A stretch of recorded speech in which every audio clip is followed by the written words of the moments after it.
think that this book is very important, at least to me, because this is my attempt to make sense of the world and some of the mess that we're in right now. Because, face it, the world is a little bit confusing. The world, unfortunately, is real, as Borges puts it in A New Refutation of Time. I wouldn't go that far, but I would say that the world right now is a bit of a mixed bag. And I find myself shifting between extreme optimism about the world and hopelessness and despair. And that actually depends a little bit on whether I look at society or look at politics. Because scientists, engineers, innovators, and entrepreneurs continue to make amazing progress all the time. 150,000 people were lifted out of extreme poverty around the world every day for the last 20 years. And even in this time, with the pandemic raging and creating horrible human and economic consequences around the world, we must remember that the historic thing is not the virus, but the vaccine, and the fact that we were vaccinating people against the new coronavirus within a year of even learning about it. So the world is continuing to make immense progress. Yet at the same time, the world is fearful and anxious, and politics is angry and partisan.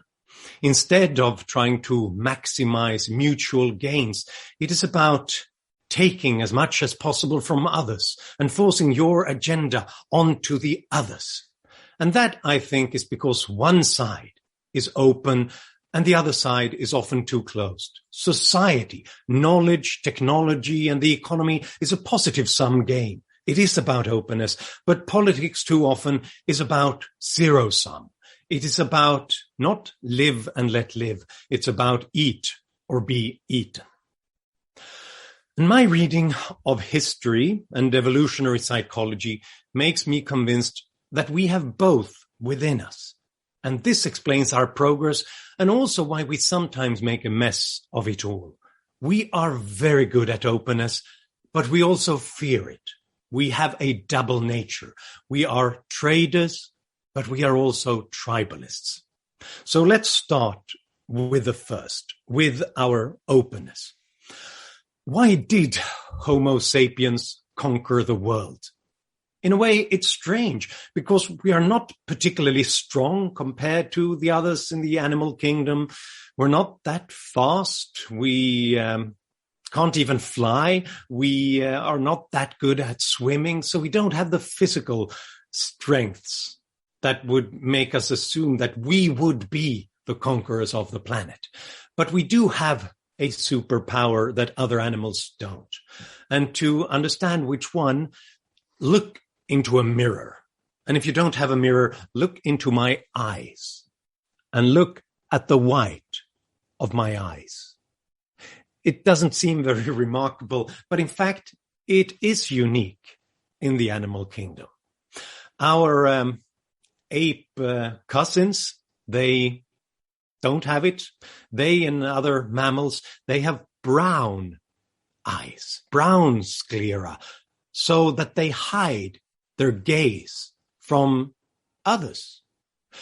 If they find a tasty snack or a potential partner, they want to hide where they turn their attention to so that nobody else gets there first. So it's a way of deceiving even your closest friends and relatives. And that's the normal thing in the animal kingdom. But for human beings, it's completely different. For one reason or another, we shifted to another strategy where it was suddenly important for us to reveal our attention and our gaze to others. It's probably some 3 million years ago, some of our chimpish ancestors found out how to survive on the East African savanna because it was dangerous, precisely because we weren't particularly strong or fast. We were surrounded by big cat animals, by lions and hyenas and saber-toothed tigers, and they could kill our ancestors instantly until they found out that they could cooperate. When our ancestors 3 million years ago understood that they could throw stones at the lions, and if they synchronized and coordinated, they could surround the predators and throw rocks at them until they perished. In a brief moment in time, suddenly from being the hunted, we became the hunters. Suddenly we climbed to the top of the food chain and no animals could ever threaten us again. As long as we cooperated, as long as we revealed our attention to the others, so that if we found a predator or a prey or some other project, we cooperated, we specialized, we learned from one another, and that's how we came to conquer the planet. Because it also meant that if one chimpish ancestors to human beings stumbled onto a new discovery, on a new idea, a better method or a new innovation of taming fire or coming up with a wheel or a bag in which we could carry some important tools that someone came up on how to produce. We could all learn from it by looking, learning, specializing, bartering, and exchanging with the others. We came up with trade. And that made all the difference. Civilization, as the Austrian thinker Hayek put it, is the possibility of using knowledge that you do not possess yourself. That's what we came up with. I can't read a virus genome and much less come up with a vaccine against it. But I can benefit from it as long as I'm part of an open civilization where we can make use of those innovations that others come up with. And I have no idea how to turn my words into ones and zeros so that they appear as an image and audio in another country. That's remarkable, but I can make use of it because I live in an open civilization where we specialize, where we trade freely, where we exchange our best ideas for the best ideas of others. We always did that. That's what makes humans different. As long as 300,000 years ago, actually precisely at the same moment that we have remains of the first Homo sapiens, we also have the first evidence of long-distance trade, of people exchanging, buying, selling tools and pigments from rocks over far away distances. And that makes all the difference, because then suddenly you're not limited to your own brain, to your own skills. The more people you are, the more you barter and exchange and cooperate, the more progress you can make. And then it's a fairly small step from surrounding lions and throwing rocks at them to unleashing our rocks, our missiles into space and discovering other planets. This is what openness is about. Being open to surprises. Those regions who developed institutions, sometimes by mistake, that make it possible for more people to search, to look, to discover new things and innovate, they prospered. Because those societies were open to surprising new ideas, discoveries, technologies, and business models that they couldn't find out themselves. From foreigners, from merchants, from migrants and missionaries, and from minorities within society, from eccentrics, entrepreneurs, and innovators back home. And this is so important because all the technologies, cultures, and the strange, peculiar habits that we hold so dear. Once upon a time, they were minority innovations, acquired tastes that most people don't like at first. When you read technology history, from trivial discoveries like the umbrella or the bicycle or the car, or the personal computer, the internet and the vaccine, to the Enlightenment, to free speech and bioscience, they were all considered strange, bizarre, or dangerous. And it was only because some civilizations were a little bit more open so that those eccentrics could dabble in those ideas and show that they held a certain worth, a certain benefit to humanity. And in the long run, others picked them up, and that made us prosper. There's an old management book with the title, worthless, impossible, stupid, because at one point in time, all great business models were considered worthless or impossible or stupid by most people, and sometimes all of it at the same time.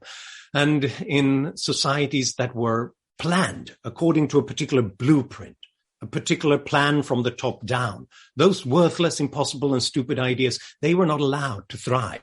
They were not allowed to experiment with those ideas, and nothing much happened.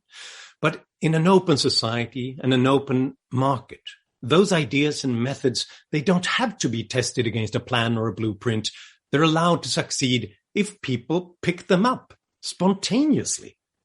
And that's why we can make use of many more brains, many more hands, much more work and more ideas than closed societies can do. And this brings me to classical history.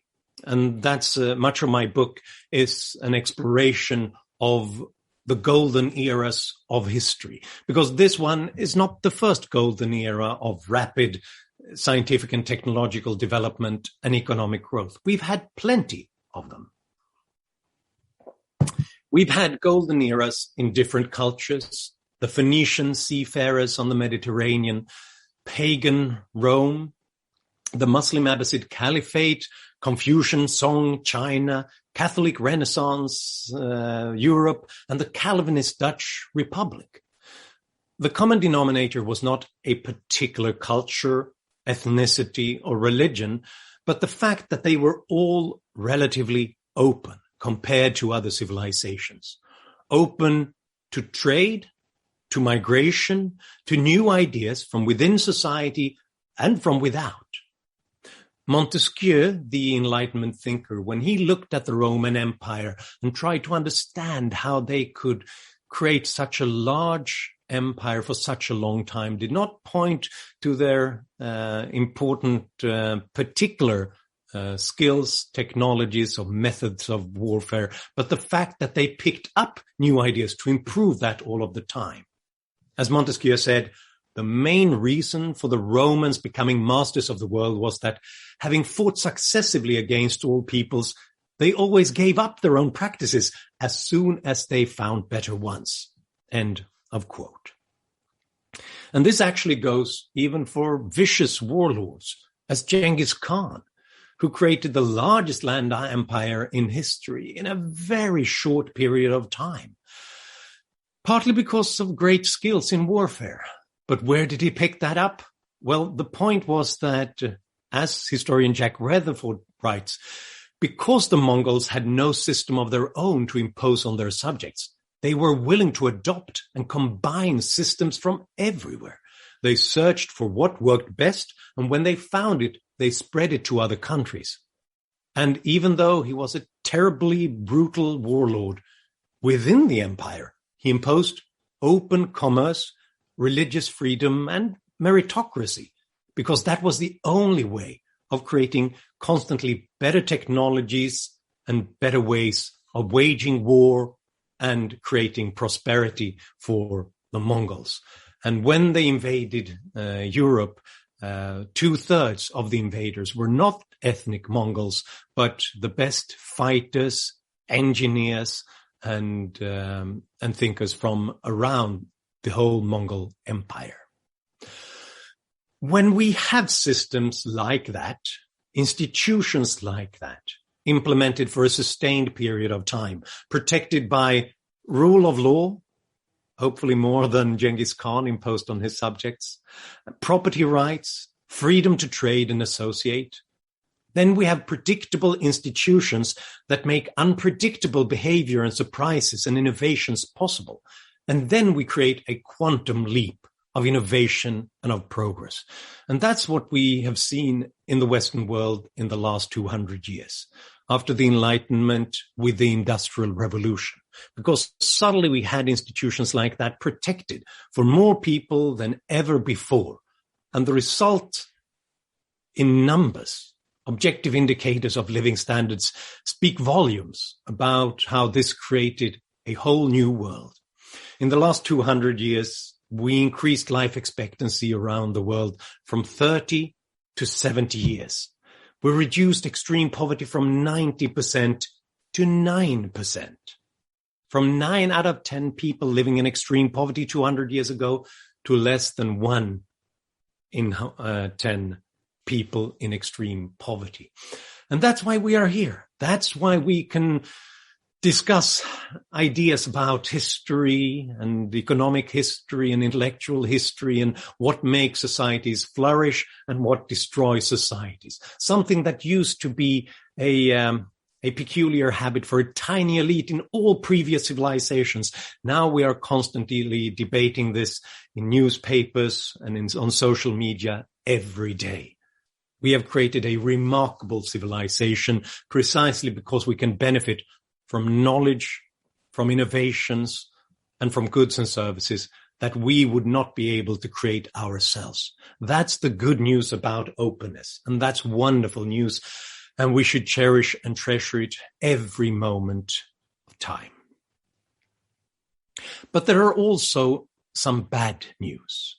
And the reference to Genghis Khan and his Mongol warriors kind of gave it away and explained those bad news.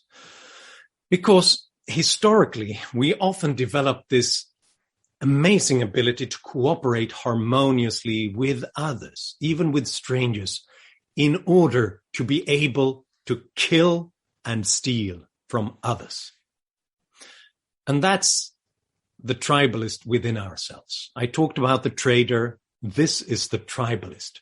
Because once our ancestors climbed to the top of the food chain a few million years ago on the East African savanna, no other animal could ever threaten them again, except one. Other groups of people who cooperated even better than they did. The fear that another group would organize in a better fashion and raid us and kill and steal made us acutely aware of who's with us and who's not, of us and them. This fear of raiders from the outside, but also free riders within the group, makes us very tribalist, because it's often costly in the short run to cooperate. You have to risk your life on the hunt. You have to fight hard for the spoils of war. But then at the end of it, if someone doesn't work hard for it, but just want to reap the rewards, we have to be acutely aware of the free riders as well. Raiders from the outside, free riders within.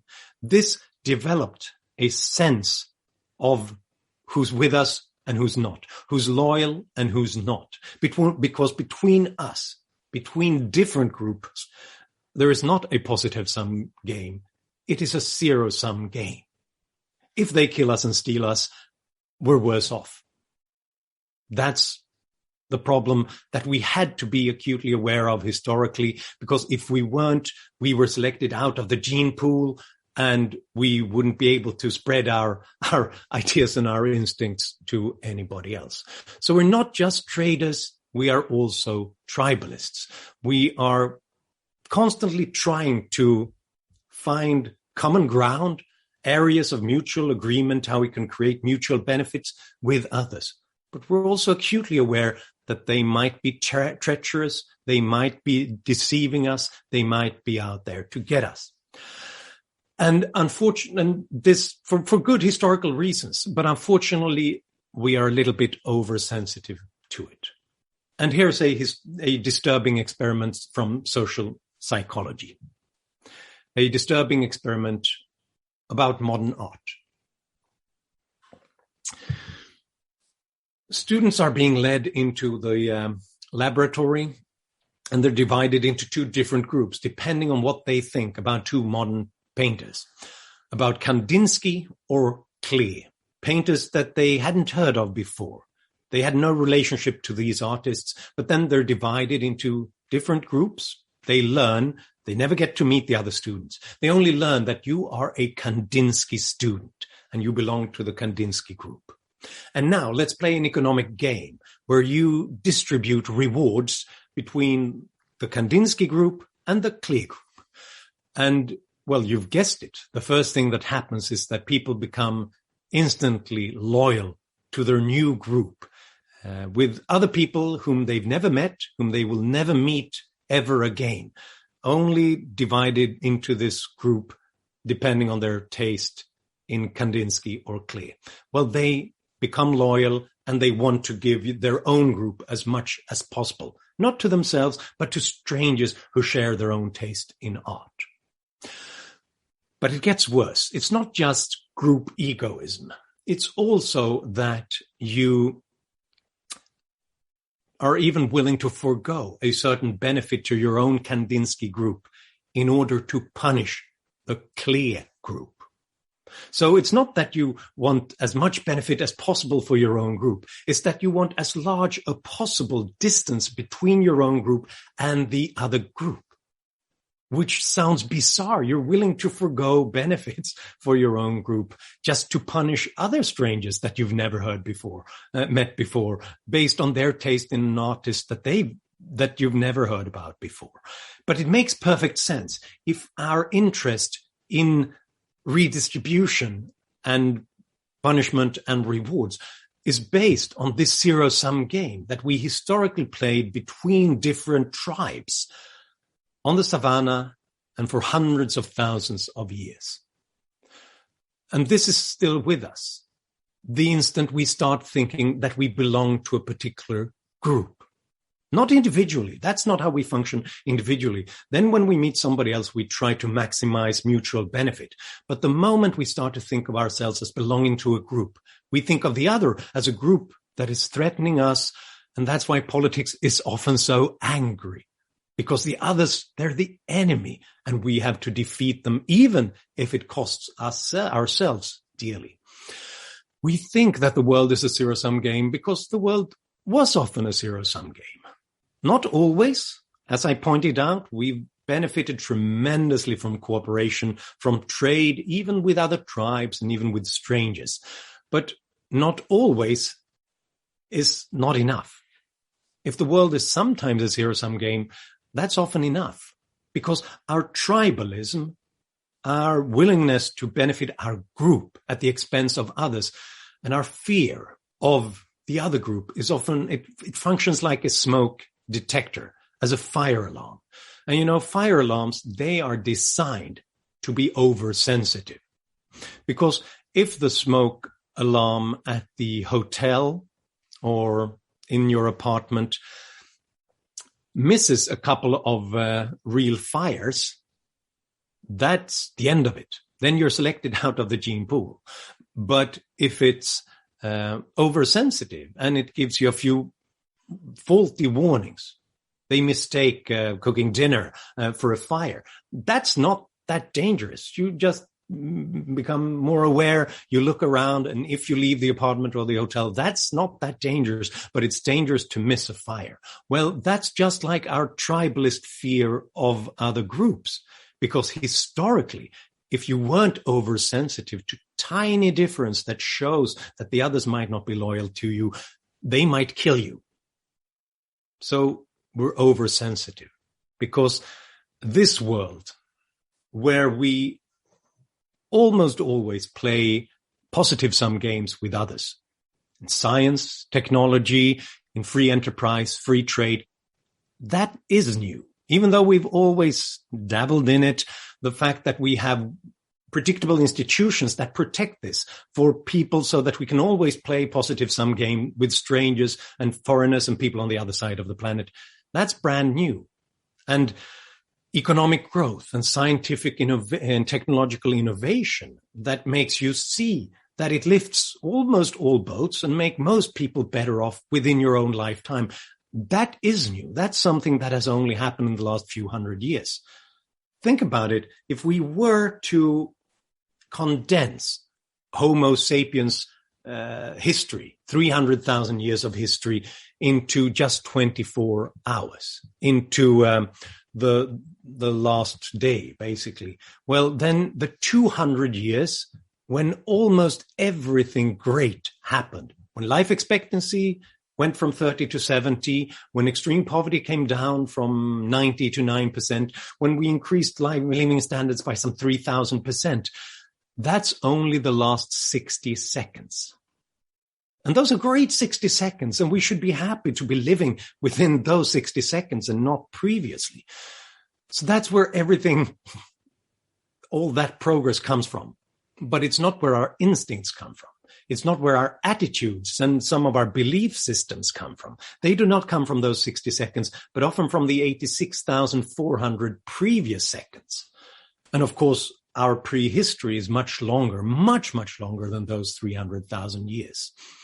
So it's not strange that we haven't fully adapted to this new world where we are making this rapid progress based on positive sum games, on open societies, and on free markets. Our instincts constantly tell us that something's wrong, and if somebody else benefits over there, it's probably at our expense. There is an old Eastern European story, a fable that highlights this tendency. One day, God appears before Vladimir, who is a poor peasant farmer. And God tells him that this is your lucky day, because I will grant you one wish, whatever it is. And Vladimir is overjoyed and he starts to think, but before he chooses anything, God adds a caveat. He says, look, anything I give to you will be granted to your neighbor Ivan twice over. And now Vladimir frowns and is a bit disappointed because he doesn't want to benefit his neighbor. So he thinks about it and hard, and suddenly he lights up as he comes up with a perfect plan and says, okay, God, take out one of my eyes. Because if God does that, God has to take out two eyes from Ivan. So Vladimir creates a greater distance between himself and his neighbor. We don't act like that individually. Again, obviously, as individuals, we try to maximize mutual gain, and Vladimir and Ivan are probably traders constantly coming up with ways of benefiting one another.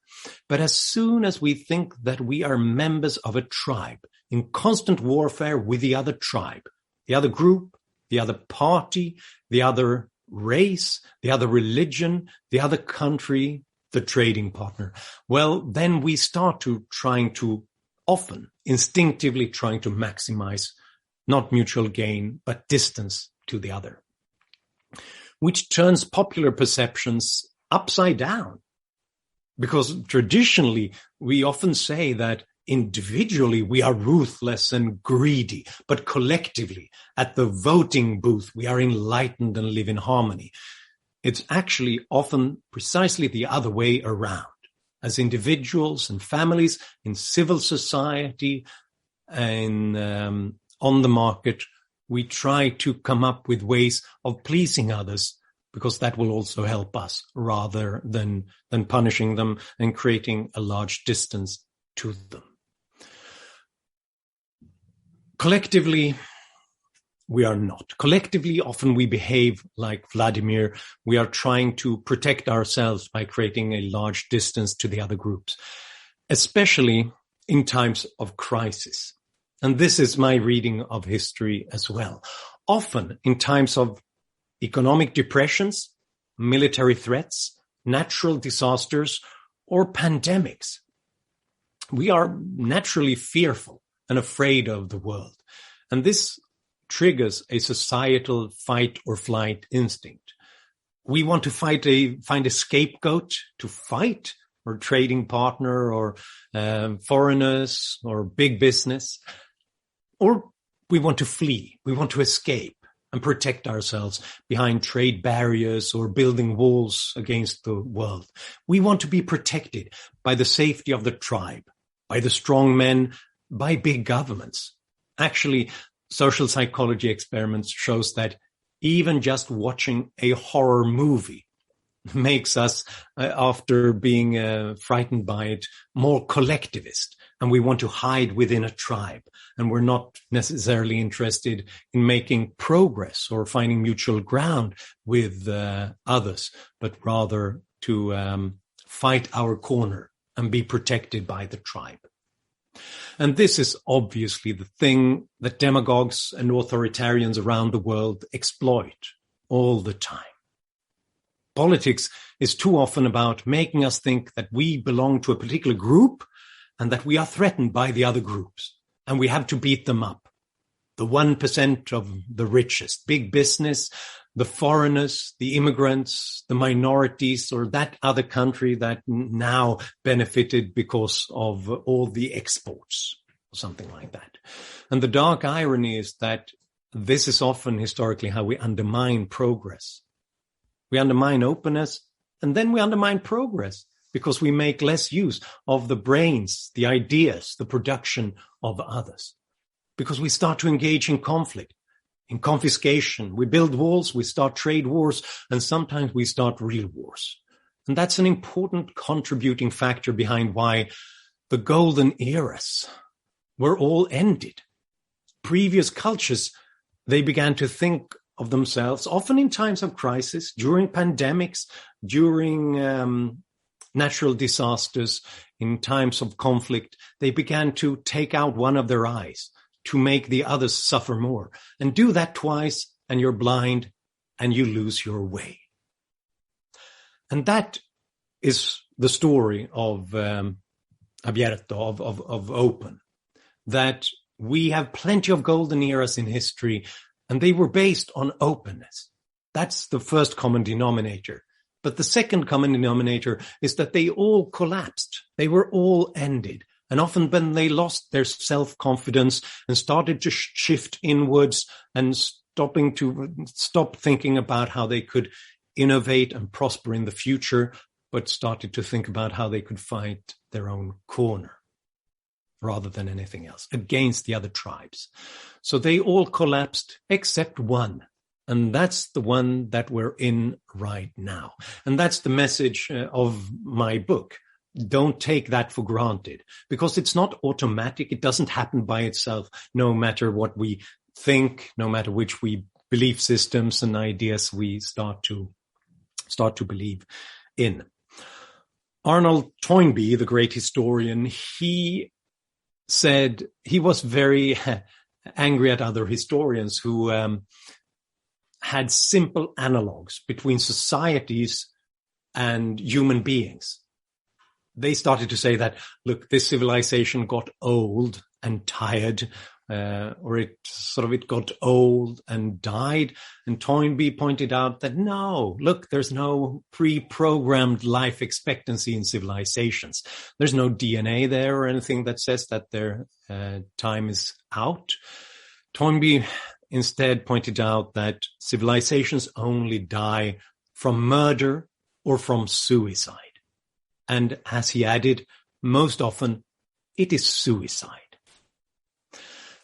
And that's the bad news and the good news. The bad news is that we have this temptation to commit suicide as cultures, as civilizations. The good news is that then it's for us to decide. It's not that we'll perish from old age.